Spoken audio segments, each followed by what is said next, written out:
Shalom, shalom. Ici l'évangéliste Apollos depuis San Pedro. Soyez bénis. Aujourd'hui, j'aimerais parler aux femmes. Les femmes qui enseignent dans les églises là. Alors que 1 Corinthiens 14, verset 33 à 38 est clair. Alors que 1 Timothée 2, verset 12 est clair. Alors qu'Apocalypse chapitre 2, verset 18 est clair. Que la femme ne doit pas enseigner dans l'église. Elle doit être soumise, elle doit se taire.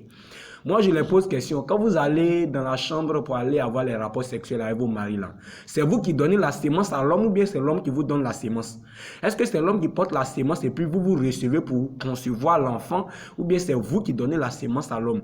Est-ce que c'est vous qui mettez la sémence dans l'homme? C'est l'homme qui met la sémence dans vous, non? L'apôtre Paul va plus loin pour dire que la nature elle-même ne vous enseigne-t-elle pas? Bien aimé, quand on prend le coq et puis la poule, qui met la sémence dans l'autre? C'est le coq qui met la sémence dans la poule et puis la poule pond les œufs, non? Est-ce que c'est la poule qui met sa sémence dans l'homme? C'est l'homme qui met toujours la sémence dans la poule. Et puis la poule, ensuite, elle pond des œufs et puis elle casse, elle produit des enfants. Donc la poule, là, elle les reçoit et puis c'est le coq qui donne la sémence. C'est la même chose avec nous les humains. L'homme là, c'est lui qui porte la sémence sperme là, c'est l'homme qui porte ça, la femme ne porte pas sperme. Voilà pourquoi c'est sperme là, c'est l'homme qui donne ça à la femme, c'est l'homme qui met ça dans la femme. Et donc la femme doit être soumise dans le foyer comme le dit aussi la Bible. La Bible est claire là-dessus. Nous là, nous sommes l'épouse du Christ. Homme comme femme, nous sommes l'épouse du Christ.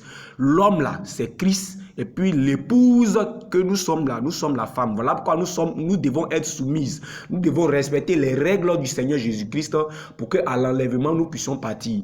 Bien aimé, quand nous prenons la terre, nous prenons la pluie. La pluie, là, quand ça tombe sur la terre, ça vient féconder la terre. Et puis ensuite, la terre, qu'est-ce que la terre va faire? La terre va produire de la verdure. La terre va produire des arbres. La terre va produire la nature. Donc la terre produit, mais la terre reçoit quoi? La pluie qui est la sémence. Et donc nous, l'homme, là, nous produisons la sémence et la femme enfante. Donc sans nous, là, la femme n'est rien.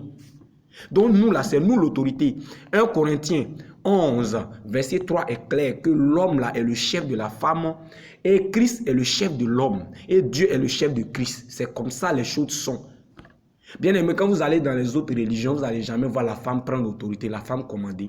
C'est dans le christianisme, dans les années 1950, que les femmes ont commencé à se rebeller, ont commencé à aller contre la parole de Dieu. Faites très attention, bien aimé.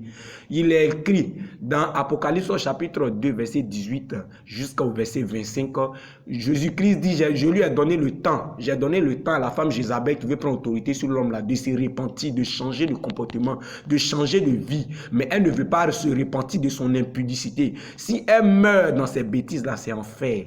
Parce que la Bible là, est claire.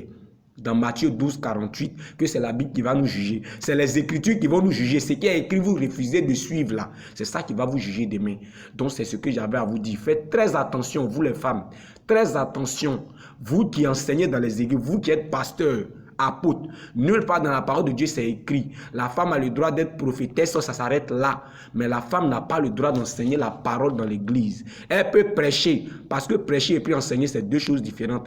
Elle peut prêcher, prêcher c'est annoncer l'évangile. Elle peut être évangéliste, elle peut aller parler de Jésus dehors. Mais dans le temple, pour donner le ministère, non, la femme n'a pas ce droit-là. Pour donner la doctrine, pour planter la doctrine, pour enseigner la doctrine, la femme n'a pas ce droit-là. C'est clair, depuis la loi de Moïse jusqu'à actuellement, depuis même la Genèse, Genèse chapitre 3, verset 15, Dieu maudit la femme en disant à la femme que l'homme dominera sur toi. Et donc jusqu'à aujourd'hui, cette malédiction subsiste. Faites très attention. Vous les femmes, c'est ce que j'avais à vous dire. Shalom, shalom. Les hommes de Dieu qui ne veulent pas vous dire la vérité, nous sommes là pour pratiquer la justice de Dieu et pour vous dire ce qui est vrai et ce qui est faux. Faites très attention à vous. Shalom, shalom.